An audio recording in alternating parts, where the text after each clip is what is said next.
को अस्सलाम वालेकुम। नाज़रीन गिरामी, क्या आप जानते हैं कि यहूदियों के जिस्मों से गंदी बदबू क्यों आती है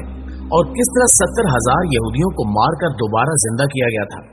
अगर आप इन सवालों के जवाब नहीं जानते तो आज की वीडियो मुकम्मल देखिएगा, जिसमें हम इस हवाले से तफसीली गुफ्तगू करने जा रहे हैं जो यकीनन आपके लिए बाइस इल्म साबित होगी। दोस्तों, आप जानते होंगे कि यहूदियों की बहुत सी नस्लें और फिरके हैं, जिनमें से यहूदियों की एक ऐसी नस्ल भी मौजूद है जिनकी जिल्द का रंग मुर्दा इंसानों की तरह पीला होता है और इनके जिस्मों से किसी मुर्दा गली सड़ी लाश के जैसी बदबू हर वक्त खारिज होती रहती है। यहाँ तक कि इनका नया लिबास भी थोड़े ही अरसे बाद किसी मुर्दे के कफन की तरह गर्द आलूद और तार तार होने लगता है। ये लोग अपनी इस कमजोरी या निशानी को छुपाने के लिए भले कितने ही परफ्यूम और खूबसूरत लिबास इस्तेमाल कर लें, इनकी तीनों निशानियों में से किसी एक निशानी की वजह से पहचाने जाते हैं। ये लोगों में घुल मिलकर अपनी शनाख्त छुपा लेते हैं, लेकिन अपनी इस मुस्तकिल शनाख्त से उम्र भर पीछा नहीं छुड़ा सकते। इनकी इस खामी के हवाले से कहा जाता है कि ये एक अजाब याफ्ता कौम है जो हजारों साल पहले दुनिया में आई थी, लेकिन अपनी बदअमाली और पैगंबर की सरी नाफरमानी की वजह से, अल्लाह के अहकामात की खिलाफ वर्जी करने की वजह से एक अनोखे और बदतरीन अजाब का शिकार हो गई थी। दोस्तों, ये वाकया कुछ यूं था कि हजरत मूसा अलैहिस्सलाम के बाद की बात है जब एक पैगंबर यहूदी कौम के एक बड़े शहर की जानिब भेजे गए। जैसा कि तारीख में यहूदियों का शुरू से यही वतीरा रहा है कि अल्लाह ताला के सख्त नाफरमान रहे हैं, इसलिए सिर्फ एक इस कौम के मुख्तलिफ शहरों और कबीलों की इस्लाह के लिए एक वक्त में सैकड़ों की तादाद में पैगंबर और नबी भेजे जाते रहे। कहा जाता है कि इन पैगंबरों की कुल तादाद में से 90% पैगंबर यानी 1 लाख से ज्यादा सिर्फ यहूदियों की तरफ भेजे गए थे। इसी तरह एक कौम की तरफ जिस शहर में एक पैगंबर को भेजा गया वो एक बड़ा शहर था जहां लाखों की तादाद में इंसान रहते थे। एक बार ऐसा हुआ कि पैगंबर ने अल्लाह के हुक्म से लोगों को इकट्ठा किया और नाफरमानों के एक लश्कर से जिहाद करने के लिए तैयार होने का हुक्म दिया, लेकिन जैसा कि यहूदी रुपए पैसे के लालची दुनियादार और जंगो जदल से दूर रहने वाली कौम है, लिहाजा इन्होंने पैगंबर को वाज़ेह तौर पर इनकार भी नहीं किया और हाँ में जवाब भी नहीं दिया, लेकिन बहाने बाजियों से टाल मटोल करने लगे। उस वक्त के पैगंबर इनको रोजाना घरों में जा जाकर जिहाद की तैयारियों का हुक्म देते, लेकिन वो दुनियावी जिंदगी में इतना खो चुके थे कि मौत के तसव्वुर से ही घबरा जाते थे। इस तरह वक्त गुजरता रहा और वो अल्लाह की तरफ से आने वाले इस हुक्म से बिल्कुल बेनियाज हो गए, लिहाजा इन पर अल्लाह की तरफ से अजाब लाने का फैसला किया गया। इन लोगों को अल्लाह के अजाब से बहुत डराया गया, लेकिन इनकी नाफरमानियां जारी रहीं और फिर एक रोज इनमें ताउन की वबा फूट पड़ी और रोजाना दर्जनों अफराद मौत के मुंह में जाने लगे। इस कौम के चालाक और होशियार लोगों ने जब ये सूरत हाल देखी तो उनको यकीन हो गया कि इनकी नाफरमानी की वजह से इन पर अल्लाह का अजाब नाजिल हो चुका है। चुनांचे वो लोग उस शहर से निकले और दूर दराज किसी जंगल में रहने के लिए चल खड़े हुए। वक्ती तौर पर जगह तब्दील करने की वजह से वो ताउन के मर्ज से बच गए, जिसको देखते हुए उन्होंने फैसला किया कि वो इसी जंगल में अपने बच्चों, दोस्तों, साथियों और रिश्तेदारों के साथ उस वक्त तक मुकीम रहेंगे जब तक इनके शहर में ताउन का अजाब टल न जाए। अभी इनको वहां रहे चंद दिन ही गुजरे थे कि एक दिन अल्लाह ताला ने एक फरिश्ते को भेजा और यूं इनकी चालाकी और अक्ल इनके काम न आई और उन पर अजाब पहुंच गया। फरिश्ता एक बुलंद पहाड़ पर खड़ा हुआ और उसने एक ऐसी खौफनाक चिंगाड़ की आवाज निकाली कि जिसने वो आवाज सुनी दहशत और खौफ से होशो आवाज खो बैठा।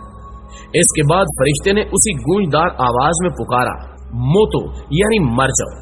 इसके ये अल्फाज अदा होते ही जहां जहां पर वो यहूदी मौजूद थे वहीं पर गिर गए और उसी वक्त उनकी रूहें उनके जिस्मों से परवाज कर गईं। याद रहे कि इनमें से कोई भी बीमार नहीं था। ये लोग सभी के सभी नॉर्मल और सेहतमंद थे, जबकि इनकी तादाद तकरीबन 70,000 के लगभग थी। जंगल के अंदर जहां ये लोग रिहाइश पजीर थे वहां लाशें ही लाशें पड़ी थी, जिनमें बच्चे, बूढ़े, औरतें सभी शामिल थे, जो बेजान होकर औंधे मुंह जमीन पर कीड़े मकोड़ों की तरह बिखरे पड़े थे।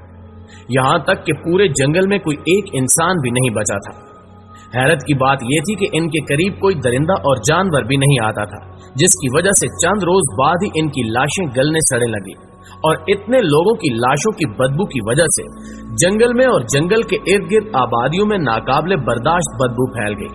जिस पर इलाके के लोगों ने फैसला किया कि इनको एक जगह इकट्ठा करके इनके चारों तरफ एक दीवार बना दी जाए। कुछ वक्त गुजरा तो एक रोज उस कौम के पैगंबर उसी जंगल में से गुजरे تو انہوں نے اپنی قوم کے ہزاروں افراد کا یہ عبرتناک انجام دیکھا تو ان کا دل بھرا ہے۔ تب وہ سجدے میں گر کر رونے لگے اور دعا مانگنے لگے کہ اے اللہ، یہ نادان تھے، نہ سمجھ تھے، لیکن یہ میری قوم کے لوگ تھے، ان سے مجھے پیار تھا، جن کے بغیر اب میں بالکل اکیلا رہ گیا ہوں۔ اگر یہ زندہ ہوتے تو میں ان کو تبلیغ کر کے نافرمانی سے بچانے کی کوشش کرتا۔ اے اللہ، تو میری فریاد قبول کر اور ان کو دوبارہ زندہ کر دے۔ اس دعا کے بعد آپ کے پاس فرشتہ وہی لے کر آیا اور فرشتے نے کہا کہ اے پیغمبر، اللہ فرماتا ہے کہ آپ ان کی لاشوں کو، جن کی اب ہڈیاں بھی بگڑ چکی ہیں، ان کو کہیے کہ اے ہڈیوں، اللہ تم کو حکم دیتا ہے کہ تم ہر ایک انسان کے لیے جمع ہو جاؤ۔ لہٰذا آپ نے جب یہ الفاظ ہڈیوں کو مخاطب کر کے ادا کیے تو تنکوں کی طرح بکھری ہڈیاں ایک جگہ پر ایک مکمل ڈھانچے کی شکل میں اکٹھی ہونے لگ گئیں، اور دیکھتے ہی دیکھتے ایک ایک انسان کا ڈھانچہ دوسرے سے الگ ہو گیا۔ اس کے بعد پھر فرشتہ حاضر ہوا اور اللہ کا پیغام دیا کہ آپ ایک بار پھر ان سے کہہ دیجئے کہ اللہ تم کو حکم دے رہا ہے کہ تم اپنے اپنے ڈھانچوں پر گوشت پھین لو۔ لہٰذا اللہ کا یہ حکم سنتے ہی ہڈیوں پر گوشت جمع ہونے لگا، اور جب سبھی 70,000 ڈھانچوں پر گوشت چڑھ گیا تو پھر فرشتے نے کہا کہ ایک بار پھر ان کو کہیے کہ اللہ حکم دے رہا ہے کہ تم سبھی کے سبھی زندہ ہو جاؤ۔ لہٰذا جیسے ہی پیغمبر نے حکم دیا تو سبھی لاشیں زندہ ہونے لگی۔ ناظرین گرامی، بے شک یہ انسانی تاریخ کا انوکھا اور حیرت انگیز واقعہ تھا، جب ایک دو نہیں بلکہ 70,000 انسان جو مر چکے تھے ایک بار پھر زندہ ہوئے، لیکن ان کی عذاب کی نشانی کے طور پر ان میں ایک تبدیلی آ چکی تھی جس کے آثار آج بھی موجود ہیں، اور وہ تبدیلی یہ تھی کہ ان کا جلد کا رنگ کسی مردہ انسان کی لاش کی طرح پیلا اور زرد ہو چکا تھا۔ جس طرح 10-15 دن کے بعد کسی لاش کے جسم کا سارا خون خشک ہو چکا ہوتا ہے اور خون کے بغیر جلد بالکل پیلی پڑ چکی ہوتی ہے، لہٰذا ان انسانوں کی جلد کا رنگ ایسے ہی پیلا ہو چکا تھا، لیکن وہ صحت مند اور زندہ تھے۔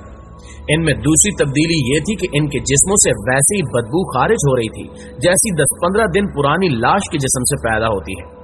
جبکہ تیسری تبدیلی یہ تھی کہ یہ جو لباس پہنتے کچھ دن بعد اس کی حالت مردے کے کفن جیسی ہونے لگتی، جیسے قبر میں پڑا مردہ مٹی لگنے سے اس کا کفن میلا ہونے لگتا ہے اور کمزور ہو کر تار تار ہونے لگتا ہے۔ یہ تینوں نشانیاں ان کی زندگی میں شامل ہو چکی تھیں، حتیٰ کہ ان کی آنے والی نسلوں میں بھی نشانیاں پائی جاتی ہیں، اور آج ہزاروں سال گزرنے کے بعد بھی اس نسل کے یہودی دنیا جہاں میں موجود ہیں اور ان میں یہ تینوں نشانیاں موجود ہوتی ہیں۔ قرآن پاک کی سورہ بقرہ کی آیت نمبر 243 میں اس واقعے کی سب سے بڑی دلیل ہے، جس کا ترجمہ کچھ یوں ہے کہ اے محبوب، کیا آپ نے نہیں دیکھا تھا وہ جو موت کے ڈر سے اپنے گھروں سے نکلے وہ ہزاروں تھے،